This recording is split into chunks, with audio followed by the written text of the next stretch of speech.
प्रधानमंत्री ने कहा है इस देश को संबोधित करते हुए कि हमें भूलना नहीं चाहिए और वाकई भूलना नहीं चाहिए 14 अगस्त को जिस तरह से ये सारी चीज़ें हुई हैं, जिसको महात्मा गांधी जिन्होंने इस देश की आज़ादी के लिए लड़ाई लड़ी, उन्होंने भी कहा था कि अगर ऐसा कोई बंटवारा होगा तो मेरी लाश के ऊपर से होगा। उन माताओं बहनों का क्या जिन्होंने अपने सुहाग खो दिए, भाई खो दिए, पिता खो दिए, उनको काट दिया गया, मार दिया गया क्योंकि आपका एक तुगलकी फरमान जिसमें निकला। जिन्ना जो आपके मित्र थे, क्या आपने उनसे वो भरोसा लिया? जो दंगे भड़के हुए थे बंगाल में जिसमें लाखों लाख हिंदुओं को काटा गया, क्या उनके कोई जवाबदेही है? आज ये बैठकर ज्ञान देते हैं मोदी जी ने देश तोड़ दिया, आरएसएस ने देश तोड़ दिया, संघ देश तोड़ता है, जाति धर्म तोड़ता है। अरे असली देश तोड़ने वाले तो आप हैं।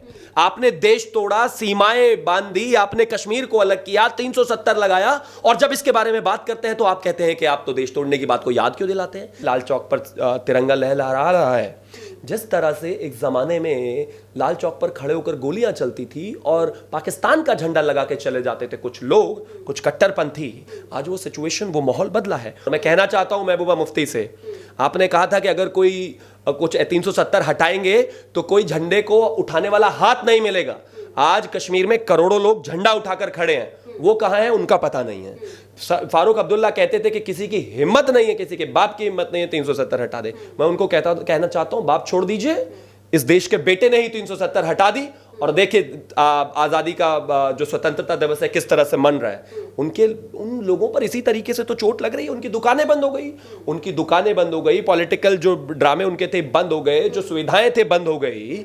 तो दर्द तो होना अनिवार्य है, लेकिन ये दर्द अगर 130 करोड़ लोगों का सीना गर्व से चौड़ा करके उनको होता है तो ये दर्द उन लोगों को होते रहना चाहिए, और खुद कश्मीर के लोग भी इससे बेहद खुश हैं। नमस्कार, स्वागत है आपका और मैं हूं आपके साथ लता।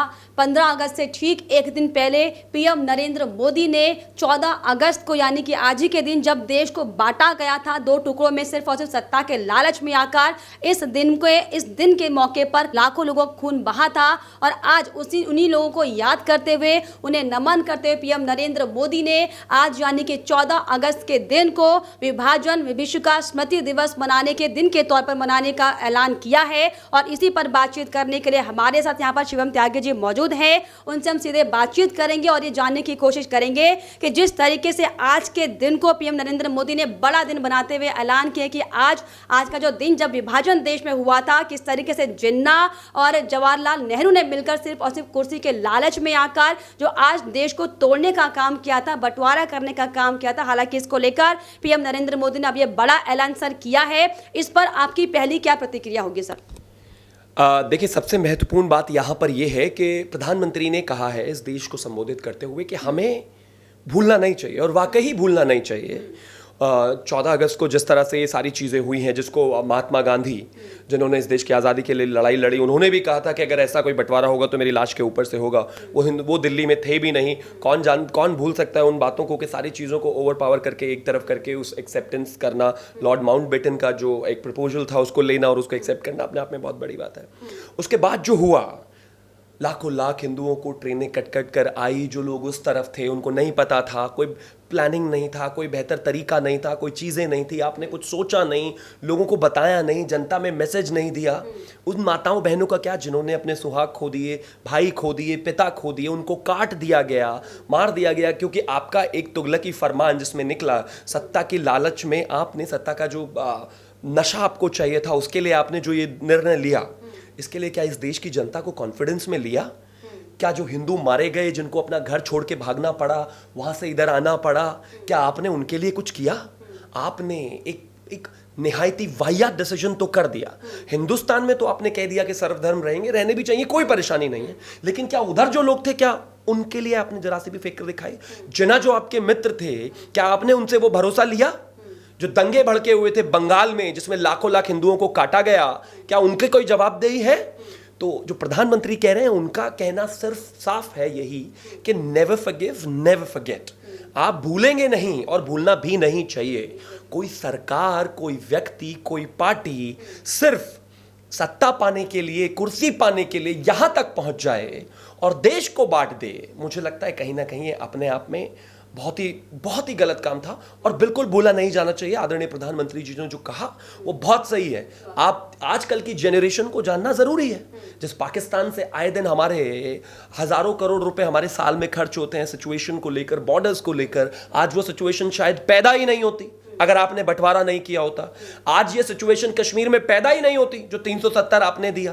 काश आपने नहीं दिया होता तो ये हालात नहीं होते, एक बेहतर कश्मीर होता। लेकिन आपने जो पूर्व में काम किया वो सारे डिसीजन इतने वाहियात निकले कि कहीं ना कहीं बहुत बुरा हुआ। और उस चीज को इस देश की युवा पीढ़ी को जानना बेहद जरूरी है और सही भी है। वाकई दरअसल इतने सारे जो बड़े ऐलान पीएम नरेंद्र मोदी की ओर से किए गए हैं, ये बड़ी वजह कि विपक्ष लगातार बौखलाहट में है। और अब जिस तरीके से 14 अगस्त यानी कि आज का जो दिन है जब देश को बांटा गया था, इसको लेकर जब पीएम नरेंद्र मोदी ने बड़ा फैसला किया तो लाजमी है कि विपक्षों की बौखलाहट लाजमी है, क्योंकि अब तक सिर्फ और सिर्फ देश को बांटने का काम कांग्रेस पार्टी के नेताओं ने किया है। पंडित जवाहरलाल नेहरू ने जिस तरीके से बांटा, वैसे उसी की तर्ज पर सोनिया गांधी से लेकर राहुल गांधी जो आज हम देखें वो भी किस तरीके से देश को बांटने का काम करें, सर हम सब ये देख रहे हैं।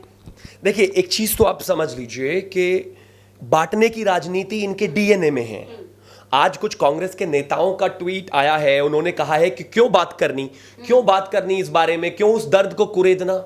मतलब आप देश को काट भी दो और हम बात भी ना करें, आप इस देश को तोड़ भी दो, हम जनता को बताएं भी ना। आप कश्मीर में 370 करके उसको इसके देश से एक तरीके से अलग कर दो, हम उस पर बात भी ना करें। वैसा नहीं हो सकता। इस देश के युवा को जानने का अधिकार है कि पार्टीशन हुआ तो उसमें क्या था, क्या किसका रोल था, किस पार्टी के किस नेता ने क्या किया, उनका क्या रोल था, नेहरू जी का क्या रोल रहा उसमें, किस तरह से उन्होंने चीजों को देखा। देश को जानने की आवश्यकता है। और बहुत अच्छी बात है जब हेड ऑफ द फैमिली, परिवार का मुखिया जो व्यक्ति हैं, जब प्रधानमंत्री आपको आह्वान कर रहे हैं तो बेहतर है जाएं इतिहास में, ढूंढें, समझें और पकड़ें कि कहां क्या हुआ है। आज ये बैठकर ज्ञान देते हैं, मोदी जी ने देश तोड़ दिया, आरएसएस ने देश तोड़ दिया, संघ देश तोड़ता है, जाति धर्म तोड़ता है। अरे असली देश तोड़ने वाले तो आप हैं। आपने देश तोड़ा, सीमाएं बांधी, आपने कश्मीर को अलग किया, 370 लगाया, और जब इसके बारे में बात करते हैं तो आप कहते हैं कि आप तो देश तोड़ने की बात को याद क्यों दिलाते हैं। इस देश को सबसे ज्यादा अगर किसी ने तोड़ा है तो वो कांग्रेस पार्टी और उसके लीडर्स हैं, और ये लगातार दिखता आया है। आज 4-5 जनरेशन हो गई है लेकिन डीएनए वही है ना। तो आज भी बुद्धि राहुल गांधी जी की वैसी ही है। साउथ में जाकर कहते हैं कि नॉर्थ इंडियंस जो हैं वो सतही लोग होते हैं, मतलब हर चीज के डिटेलिंग डिस्कशंस में नहीं होते। सतही होते तो आप जैसे इनकॉम्पिटेंट नेता को अमेठी से हराकर नहीं भगाते। तो ये देश बहुत अच्छे तरीके से जानता है। और मैं भी एक युवा होने के नाते युवाओं से और सभी से इस देश के आह्वान करूंगा, ये जो रोज आपके सामने लोग संघ को गाली देते हैं, बीजेपी को गाली देते हैं कि आपने तोड़ दिया, धर्म के आधार पर इन्होंने देश बांट दिया, लाखों हिंदू मारे गए, काटे गए, वो किया, उसके बाद कश्मीर किया। पढ़िए इन सब के बारे में और जानिए, क्योंकि जो ये कहते हैं वो इन्होंने ही हमेशा किया है और ये देश इसको कभी भूलेगा भी नहीं और भूलना नहीं चाहिए। ऐसे लोगों को सबक सिखाना और इनको बताते रहना बेहद अनिवार्य है कि छाती पीट पीट कर कहते हैं हमने देश के लिए इतना किया, ये किया, वो किया, ऐसे किया, वैसे किया। देश को पता चलना चाहिए कि किस तरह से देश को बर्बाद किया इन्होंने। बिल्कुल, ऐसे में बहुत ज़्यादा दुर्भाग्यपूर्ण लगता है कि जिस पार्टी के नेताओं ने इस देश की नींव रखी, जिन्हें एक अच्छा इतिहास सेट करना चाहिए था, वो किस तरीके से हमारे देश को एक दूसरा इतिहास पढ़ाने की अब तक कोशिश कर रहे थे। किस तरीके से मुगलों और अकबर को हमारे बहुत सीनियर लेजेंड होने की बात बताई जाती है। लेकिन अब जिस तरीके से पीएम नरेंद्र मोदी के आने के बाद 2014 की अगर हम बात करें, उसके बाद से वाकई जो इतिहास के जो पन्ने पलटे गए हैं, जो हकीकत कांग्रेस पार्टी के सामने आई है, क्यों बार बार कांग्रेस पार्टी इसे नकारने का काम करती है, क्यों बार बार देश में आग लगाने के बावजूद भी उससे मुंह मोड़ती हुई दिखाई पड़ती है। और अब जब 14 अगस्त के इस खास मोमेंट को, इस खास वक्त को जब देश को तोड़ने का काम किया जिन्ना और नेहरू ने, अब भी इस पर राजनीति, अब भी वो ये कहते दिखाई पड़ रहे हैं कि इस पर बात नहीं होनी चाहिए। तो आखिर कांग्रेस पार्टी के हिसाब से बात होनी किस पर चाहिए? बात तो होगी। देखिए, अगर आपने देश तोड़ा है इस पर बात होगी, अगर आपने कश्मीर को तोड़ा है तो इस पर बात होगी, अगर आपने हिंदू मुस्लिम के आधार पर देश को बांटा है तो इस पर बात होगी, आज बैठकर जो सत्ताधारी पार्टी पर आप गालियां देते हो देश को बांटने की, देश बंटवारा करने में तो आप ही का योगदान है, तो बात तो होगी। इनके लिए बात करना तो वो है माइनॉरिटी अपीजमेंट के काम कीजिए, जैसे इनके प्रधानमंत्री कहते थे that minorities have the first right on the resources of this country, वो बात कीजिए। देश के हिंदुओं को एक तरफ फेंक दीजिए, मुख्य धारा से काट कर उनको साइड कर दीजिए, उनके वेलफेयर की बात मत कीजिए, 80 करोड़ लोगों को इग्नोर कीजिए, उनकी बात मत कीजिए, बात कीजिए बाकी लोगों की, और ऑफिशियल तौर पर एक प्रधानमंत्री होने के नाते कीजिए। तो अगर ये करेंगे तो सही है, नहीं तो गलत है। लेकिन ये नरेंद्र मोदी की सरकार है, उनको समझ लेना चाहिए। और ये एक ऐसी सरकार है जो 130 करोड़ 140 करोड़ लोगों की बात करेगी, जाति धर्म विशेष धर्म संप्रदाय की बात नहीं करेगी, और बहुसंख्यकों को आप इग्नोर करें ना ये होने देगी और ना ये करेगी। सबके अधिकार हैं, सबको मिलेंगे, बराबर मिलेंगे। ये वो सरकार है जिसने 90 के दशक से 2020 तक जिसके प्रवक्ताओं ने रोज गालियां खाई इस बात को, देश का पूरे नेता जितने भी हैं, केजरीवाल ले लीजिए, राहुल गांधी ले लीजिए, जितने भी आरजेडी ले लीजिए, जितने भी लोग हैं, रोज बैठकर टीवी पर कहते थे कि मंदिर वहीं बनाएंगे और तारीख नहीं बताएंगे। 30 साल दूसरी पार्टियों के गाली खाने के बाद आज ये मंदिर बना। आज प्रवक्ता जब बोलते हैं तो कहते हैं अरे हो गया, चलिए मंदिर हो गया, नहीं बड़ी बात है। 30 साल जब गाली दे रहे थे तब समझ में नहीं आ रहा था आपको कि भाई ठीक है बनेगा तो बन जाएगा, लेकिन अब बन गया है ना, 30 ही साल बताएंगे लोगों को जाकर। तो महत्वपूर्ण बात यह है कि ये देश को किसने कैसे तोड़ा, क्या किया, कैसे किया, इन सब के लिए जिस तरह से अगर एक पार्टी जिम्मेदार है या एक परिवार जिम्मेदार है या एक प्राइवेट लिमिटेड माफिक कंपनी जिम्मेदार है, तो माफ कीजिए उनको तो बताया जाएगा। वो जो जनता में आकर टीवी पर खड़े हो जाते हैं बाजू ऐसे ऐसे करके और लोगों को बताते हैं, पत्रकारों को बताते हैं तमाम तरह की चीजें कि मोदी देश तोड़ रहे हैं, उन युवाओं को पता तो चलना चाहिए और तारीख के हिसाब से पता चलना चाहिए क्या हुआ था 14 तारीख को पता चला। सर क्या इसको ऐसे देखा जाए जिस तरीके से हर 5 अगस्त को कुछ ना कुछ एक बड़ा ऐलान पीएम नरेंद्र मोदी की सरकार की ओर से होता है, फिर चाहे वो धारा 370 की बात हो, चाहे वो राम मंदिर की बात हो, और इस बार भी 5 अगस्त को पूरा देशवासी और पाकिस्तान, खासतौर पर पाकिस्तान और कांग्रेसी नेता ये उम्मीद लगाए बैठे थे कि अब बड़ा क्या होगा। तो 14 अगस्त महीना वही है, तारीख बदली 14 अगस्त का ये माना जाए कि वाकई ये एक बार फिर से बड़ा फैसला पाकिस्तानियों के लिए और कांग्रेसी, खासतौर पर राहुल गांधी, नेहरू परिवार के जो लोग सदस्य हैं उनके लिए। इस देश की तरह साल भी इस देश में जब तक आदरणीय प्रधानमंत्री नरेंद्र मोदी जी हैं, जब तक आप हर दिन को एक नए अचीवमेंट की तरह ही लें, तमाम चीज़ों को लेकर लिस्ट फहरिस्त इतनी लंबी है कि अगर आप देखेंगे समझेंगे तो आपको समझ आएगा। चाहे वो 370 का हटाना हो, चाहे राम मंदिर की बात हो, चाहे 3 तलाक की बात हो, चाहे किसानों के लिए काम करने की बात हो, चाहे इंफ्रास्ट्रक्चर की बात हो, चाहे देश को अंतर्राष्ट्रीय स्तर पर मजबूत करने की बात हो, तमाम वो चीज़ें हैं। यूनाइटेड नेशन सिक्योरिटी काउंसिल में जाकर वहाँ पर अध्यक्षता करने की बात हो जो पहली बार इस देश के किसी प्रधानमंत्री ने किया है, तो वो एक अविस्मरणीय व्यक्ति हैं और जिनका पूरा जीवन जो है इस देश को, इस राष्ट्र को समर्पित है। तो वो सुबह से उठकर शाम तक कुछ भी अगर करते हैं तो देश के लिए करते हैं। उनको ये फिक्र नहीं है कि उनका बेटा मंदबुद्धि पीछे बैठा है, उसको जबरदस्ती राष्ट्रीय अध्यक्ष बनाना है, पार्टी का प्रधानमंत्री बनाना है, चाहे आता जाता कुछ ना हो। उनका लक्ष्य है इस देश को एक सर्वश्रेष्ठ देश बनाना और उसी के लिए इस देश के प्रधानमंत्री दिन रात काम करते हैं। तो सर जिस तरीके से एक के बाद एक ताबड़तोड़ पीएम नरेंद्र मोदी की ओर से लिए जा रहे हैं और उसका असर भी अब दिखाई पड़ रहा है, क्योंकि जो कश्मीर की अगर हम लाल चौक की सर बात करें, जहां पर अब तक वो आतंकियों का गढ़ कहा जाता था, अब वहां पर झंडा फहराया जा रहा है। 15 अगस्त को लेकर जोर शोर से तैयारियां की जा रही है, इस पर क्या कहिएगा सर? देखिए, इस देश में एक रिपोर्ट कहती है कि 42,000 सैनिकों ने अपनी शहादत दे दी कश्मीर के लिए। इन कांग्रेस के नाकारा और ख़ास तौर पे नेहरू परिवार के नाकारा लोगों ने ये किया नहीं होता तो शायद हमारी सिक्योरिटी फोर्सेस के साथ ये नहीं हुआ होता। इस देश के तिरंगे के लिए इस देश के कितने फौजी जान देते हैं, इसको बचाने के लिए, इसकी रक्षा करने के लिए कितने फौजियों ने अपनी शहादत दे दी, वो अविस्मरणीय है। जिस तरह से खूनी राजनीति कश्मीर में हुई और उसको लेकर जिस तरह से कांग्रेस का स्टैंड रहा और जिस तरह से आज भी लोग कहते हैं, कांग्रेस के सारे नेता कहते हैं कि हम वापस आ जाएंगे तो 370 को बहाल करेंगे, ऐसे लोगों को वहीं रखना चाहिए जहां ये आज हैं। अगर 50 सीटें भी देते हो ना 24 में, वो भी गलत है। 19 में दी, 10 से भी नीचे वाले लोग हैं ये। एक व्यक्ति, एक फौजी ने अपनी जान दे दी झंडा बचाते बचाते, और ये आमादा है उस कश्मीर पर दूसरा झंडा लगाने के लिए। एक देश ने इतना लंबा समय देखा जिसमें हिंदुस्तान से गए हुए लोगों को कहा जाता है कि हिंदुस्तान से आए हो आप, अपने ही देश में ऐसा लगता था कि जैसे गैर मुल्क से आए हैं।